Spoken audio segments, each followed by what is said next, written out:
नमस्कार। कभी सोचा है कि आने वाले कुछ साल, इसका मतलब 2026 तक, हमारी फाइनेंशियल लाइफ के लिए कितने जरूरी हो सकते हैं?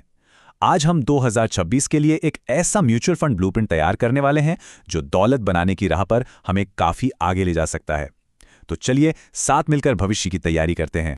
इससे पहले कि हम आगे बढ़ें, एक मिनट रुककर ये सवाल सोचना बहुत जरूरी है। क्या हमारी निवेश की जो मौजूदा रणनीति है वो 2026 के लिए तैयार है? क्योंकि देखिए, जो आज तैयारी नहीं करता वो कल के मौकों से चूक सकता है। तो 2026 की ये चुनौती आखिर है क्या? देखिए, ये सिर्फ कैलेंडर बदलने की बात नहीं है।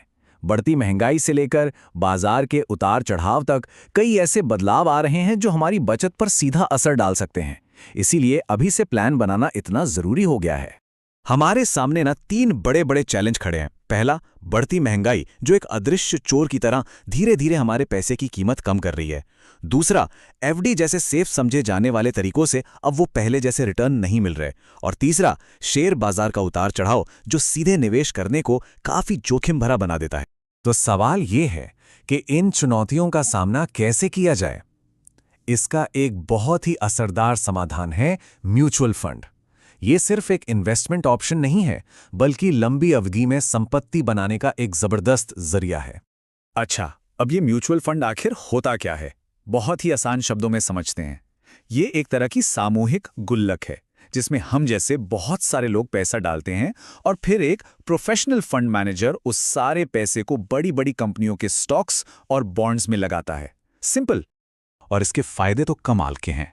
पहला, कौन सी कंपनी अच्छी है कौन सी नहीं, इस पर रिसर्च करने की कोई टेंशन नहीं। दूसरा, एसआईपी यानी हर महीने एक छोटी सी रकम से निवेश करने की आदत बन जाती है। और सबसे बड़ा जादू वो है कंपाउंडिंग का, मतलब मुनाफे पर भी मुनाफा बनना। यही तो वो चीज है जिससे पैसा समय के साथ तेजी से बढ़ता है। ठीक है, तो अब बात करते हैं कि कौन से फंड्स चुनें। शुरुआत हम उन फंड्स से करेंगे जो हमारे पोर्टफोलियो को एक मजबूत, एक स्थिर आधार देते हैं, मतलब कम जोखिम वाले विकल्प। यहां पर हमारे पास 2 मुख्य ऑप्शन हैं। पहले हैं लार्ज कैप फंड्स, जो किसी मजबूत किले की तरह होते हैं। ये देश की सबसे बड़ी और जानी मानी कंपनियों में निवेश करते हैं, इसलिए इनमें स्थिरता ज्यादा होती है। दूसरी तरफ हैं फ्लेक्सी कैप फंड्स, जो एक गिरगिट की तरह हैं, बाजार के हिसाब से रंग बदलते हैं और जरूरत के मुताबिक बड़ी, छोटी या मझोली कंपनियों में पैसा लगाकर एक बैलेंस बनाते हैं।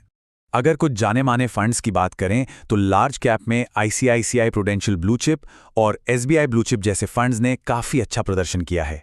वहीं फ्लेक्सी कैप में पराग पारेख फ्लेक्सी कैप फंड अक्सर लोगों की पहली पसंद होता है। हाँ, एक बात जरूर याद रखिएगा, ये सिर्फ उदाहरण है। अपना पैसा लगाने से पहले खुद की रिसर्च सबसे जरूरी है। और अगर किसी का मंत्र सुरक्षा पहले वाला है तो हाइब्रिड फंड्स एक बेहतरीन विकल्प हो सकते हैं। इनकी स्ट्रैटेजी बड़ी सिंपल है। ये अपना पैसा थोड़ा स्टॉक मार्केट में और थोड़ा फिक्स्ड इनकम यानी डेट में लगाते हैं। तो फायदा क्या होता है? फायदा यह है कि बाजार के उतार चढ़ाव का इन पर असर कम होता है और स्थिरता बनी रहती है। एचडीएफसी हाइब्रिड इक्विटी जैसे फंड्स इस कैटेगरी में काफी पॉपुलर हैं। चलिए अब गियर बदलते हैं और उन फंड्स की बात करते हैं जो पोर्टफोलियो में ग्रोथ का तड़का लगा सकते हैं। हाँ, इनमें जोखिम थोड़ा ज्यादा होता है, लेकिन सच कहूं तो रिटर्न की क्षमता भी कहीं ज्यादा होती है। यहाँ ग्रोथ के 2 रेस ट्रैक हैं। पहला, मिड कैप फंड्स। ये उन उभरती कंपनियों में निवेश करते हैं जो कल की बड़ी कंपनियां बन सकती हैं। और दूसरा, स्मॉल कैप फंड्स। ये तो एक रॉकेट की तरह हैं। इनमें जैकपॉट लगने की जबरदस्त क्षमता होती है, लेकिन इनमें जोखिम भी सबसे ज्यादा होता है। ये सिर्फ उन्हीं के लिए है जो ऊंचे रिटर्न के लिए ज्यादा जोखिम लेने से नहीं डरते।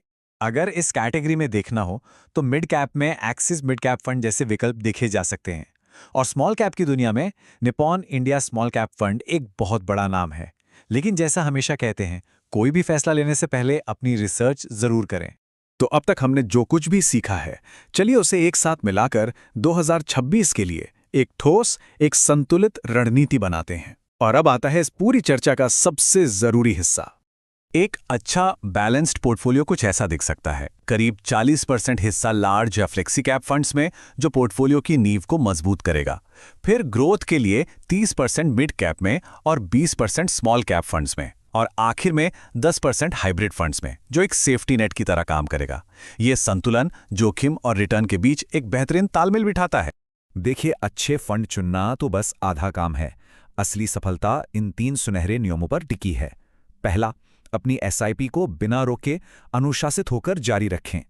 दूसरा, जब बाजार गिरे तो घबराकर बेचे नहीं, बल्कि ये सोचें कि ये और खरीदने का अच्छा मौका है।